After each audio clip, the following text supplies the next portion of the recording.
আপনি কিংবা আমরা এস্তোনিয়া সম্পর্কে খুব ভালোভাবেই জানি। High visa ratio, short processing time, with lifestyle and low visa cost. এই বিশেষ কয়েকটি কারণে এই দেশটি ওয়ার্কারদের কাছে খুবই পছন্দের একটি ডেস্টিনেশন। আপনারা জানেন এই দেশের অ্যাম্বাসি কিন্তু বাংলাদেশে রয়েছে। এছাড়া এই দেশের ভিসা রেশিও 99%।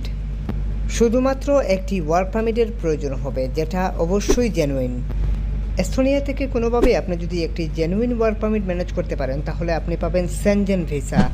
আর আপনি যদি একবার সেনজেন ভিসা লাগাতে পারেন, এক্ষেত্রে আপনি ইউরোপীয় ইউনিয়নের যে অন্যান্য সেনজেনভুক্ত কান্ট্রিগুলো আছে ওগুলোতে আপনি কাজ খুঁজতে পারবেন, এমনকি ফ্রি ট্রাভেল করতে পারবেন।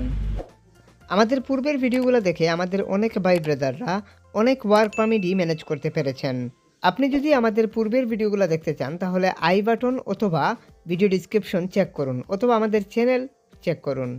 ওই সমস্ত